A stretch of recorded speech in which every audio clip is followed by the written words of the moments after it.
Hey, welcome back to the room. My name is JC with the Providers, and as always, here with me is my better half, my wife, Max. So today we're going to be talking about something very important to married couples like us, and that is the 4 steps to managing your finances.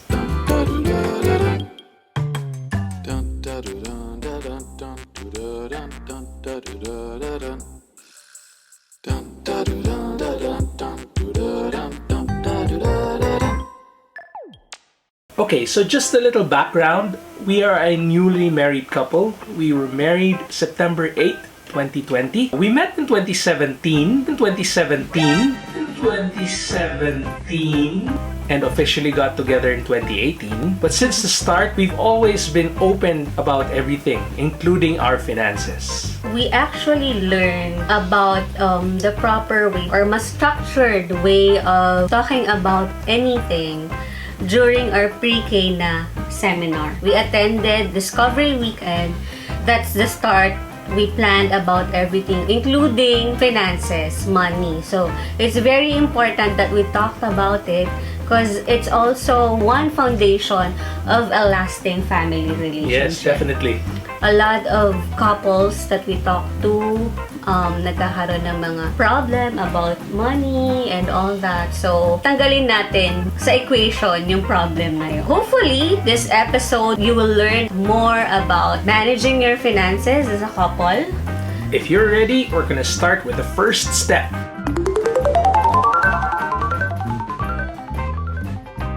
In this first step, you lay down all your cards on the table.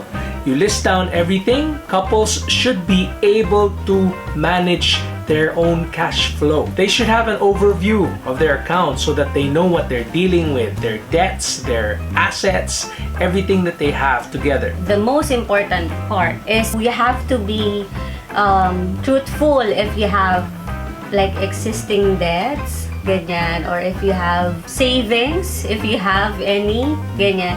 Dito nyo malalaman ano yung current financial situation nyo. Because from there, doon kayo magsisimula diba, as a couple. Personally with us, we have different talagang personality before in terms of managing our finances. Sobrang magkaiba. So, that's the first step. You have to list down everything. Nung single pa kayo, kung meron kayong mga dala-dalang utang o may dala-dala kayong investments, mga assets, ganyan. Kasi dito, you're dealing with your finances as a couple. Pagsasamahin na natin. So, we will combine everything. Second, meron tayong mga key points na kailangang i-consider sa paglilistan ng finances natin. Para hindi kayo malito, actually, we can just separate those into 3 major categories. So, number 1, list down all your operating activities. Anong ibig sabihin ng operating activities?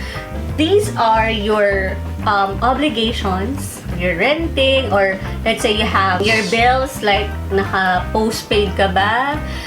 Or if you're paying your insurance, ganyan, meron kang mga binabayaran. Ito yung obligation mo. Hindi pa dumadating yung buwan, alam mo, meron ka ng expenses or palabas. Next is investing activities. So, dito natin magigauge yung partner natin kung meron ba siyang background, marunong ba siyang mag-ipon, or baka kailangan natin siyang turuan sa pag-iipon and all that. Because that's important sa pag-gauge ng future nyo as a family, diba? So, investing activities, kung meron siyang mga pinaglalaanan on a regular basis ng income niya that goes into investing. Alam naman natin yung meaning ng investing, di ba? Or investment.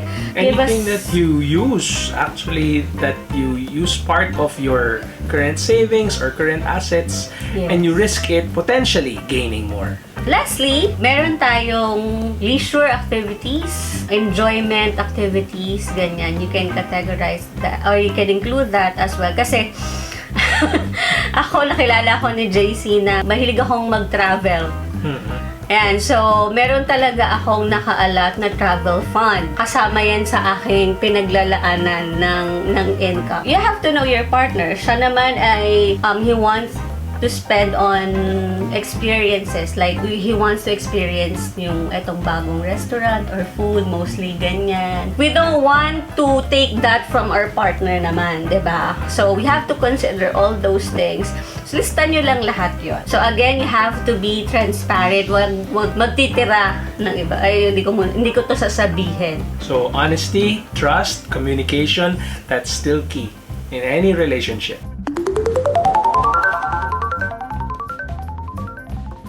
When we talk about lifestyle-based financial tracking, here, you should choose a tool that is based on both of your lifestyles. Make sure that both spouses or both partners know how to use that tool. In our case, we chose Google Sheets simply because we already use it. Actually, you need to experiment, diba? Kasama yun sa pagkilala nyo sa isa't isa. Let's say, for the tracker, ako hindi talaga ako techie. Before, ang ginagawa ko lang talagang, meron akong maliit na notebook for my expenses. Ganyan. So, everything, lahat ng mga ginagastos ko in a day, doon ko nilalagay, sinusulat, and all that. So, when we met, doon ko na nalaman, may mga iba-iba palang financial trackers, yung mga, you can just download them, diba, sa mga Play Store or sa mga App Store. You need to explore. You have to be open to what your partner can understand. Yes, easily. can handle. Sometimes maybe the technology might be good, but it's possible that it's not in the lifestyle of your partner to handle that kind of technology. Or what if your partner is really used to traditional methods like writing things down, like in the case of Max. So in our case, yung Google Tracker has a bit of both worlds kasi. There's the technology wherein you can use the internet, but in a sense, it's still pretty much traditional. No? You write down manually, you write down things like a regular spreadsheet or as you do with a piece of paper. Pero yun lang, it's online. Yun, you have to be open again. Communication is the key. Again, hindi din sa amin naging madali nung una. Parang we have to explore everything. So, nag-evolve lang siya and then we come up with this. Parang, ito na yung perfect for us. Stay tuned kasi we will share with you later kung ano yung actual tracker na ginagamit namin.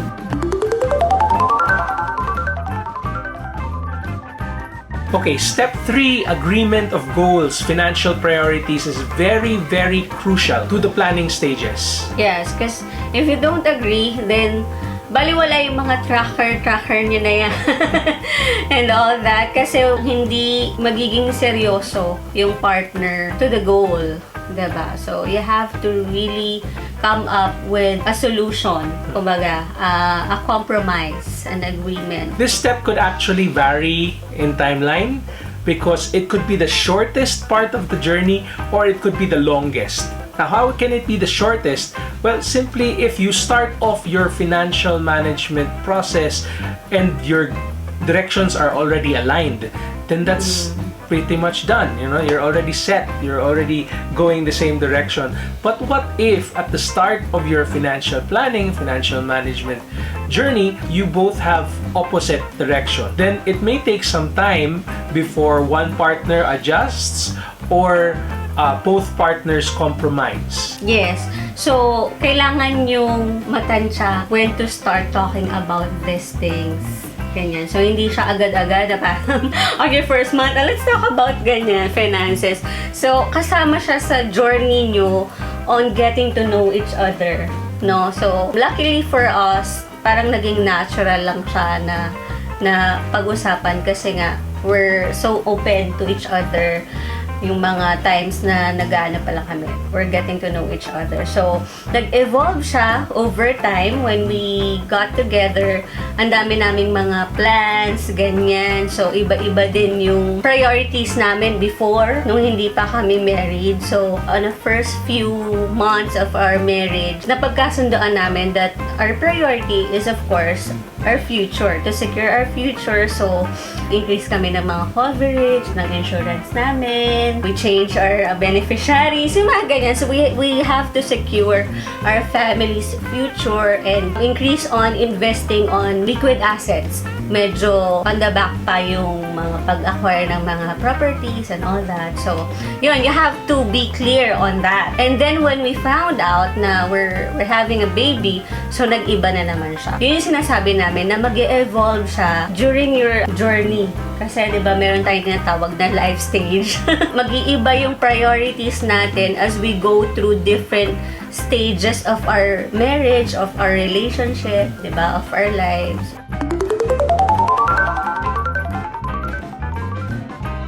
You need to be accountable to each other, otherwise all the first 3 steps are meaningless and they won't even get you past the first day. When you talk about accountability, it means updating the trackers, it means talking to each other. Are you still meeting the goals? Are you still heading the right direction?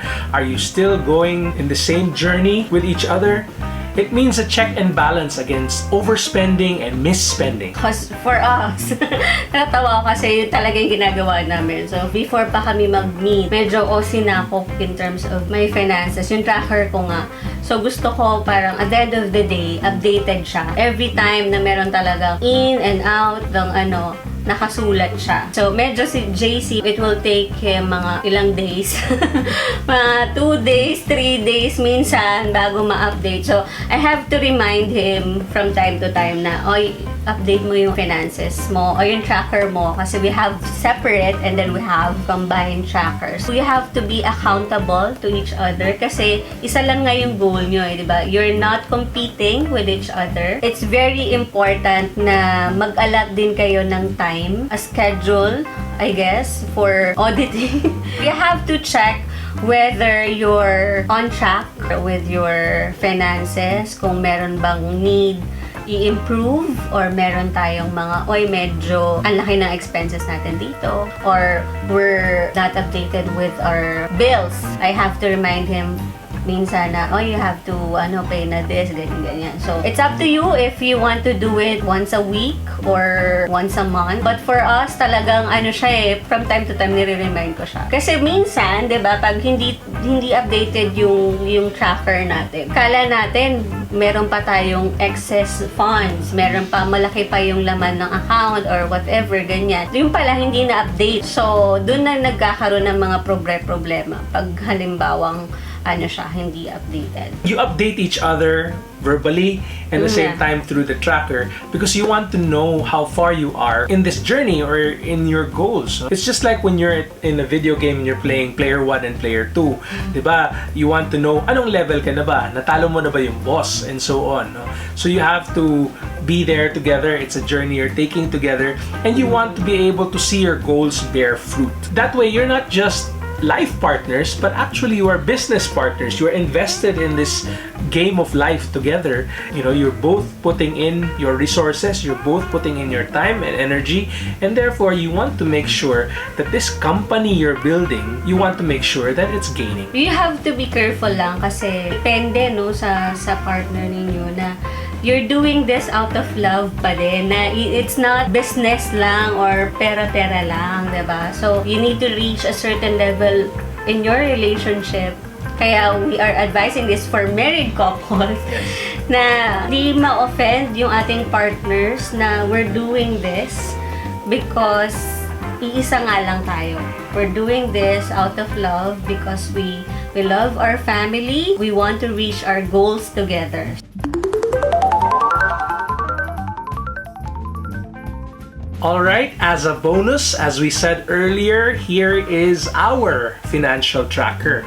Now, for the first tab, we have the overview tab. What's in the overview tab? Everything that we have and everything that we need to pay for. We have a list of obligations and we have the list of months wherein nabayaran na namin sila. At the same time, we also have a list of our assets on the overview tab, and we've also included there how much they are worth now, how much we initially put in, and what are they for. Because that's part of the planning process. You're not just investing pahala na. You're investing because you have a certain goal. Yeah. Okay? It's actually very important in financial planning. We teach our clients na you don't just put your money there just because. Kasi pag tinanong namin yung client na, Why do you want to save or why do you want to have this? Wala lang, gusto ko lang mag-ipon. For what? For what reason? Kasi that is your why, 'di ba? Bakit mo siya ginagawa? 'Di ba? Mahirap kasing magpatuloy sa isang bagay na hindi mo alam bakit mo siya ginagawa.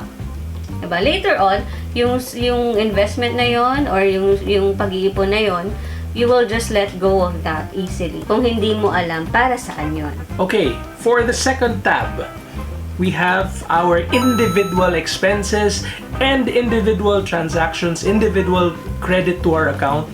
Okay, for each transaction, whether it's money coming in or money going out, we know how much we still have in certain accounts. We know how we can also divide them. For example, it's our salary, it's our commission that comes in. From there, we can already budget them, which helps us also later on, especially like with tithing, for example. It helps us know how much do we still have that we can give to charity or give to church or other noble causes. We just maintain our bank accounts nung single pa kami actually. Nagbawas nga kami actually kasi we don't want to put our money in the bank. Because we all know na sobrang maliit yung potential niya doon. So, ang iniiwan lang namin actually sa bank accounts namin are for our operational expenses. So, nagkaroon kami ng mga iba-ibang vehicle where we put our different funds, let's say for our health fund, our travel fund, investment, ganyan. Alright, so as a thank you for you being here, for you watching our video, all you need to do is send us a comment below or send us a personal message and we will send you an Excel file of our tracker. And it's up to you to fill in the blanks. It's up to you to use it so that it will help you manage your finances better. And this is not limited to married couples, even the single people out there. Yes. You can use this tracker to help you with your finances.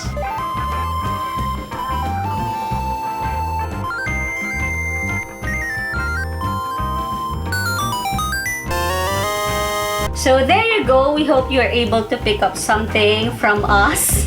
Hopefully, meron kayong mga natutunan. Stay tuned for more upcoming videos on fun, family, finances, and future here on The 4 Things by The Providers. So send us all your messages, your questions about any of these topics, and we hope to be able to answer them. Let's talk today for your tomorrow. So see you next time, and let's get better each day. Bye!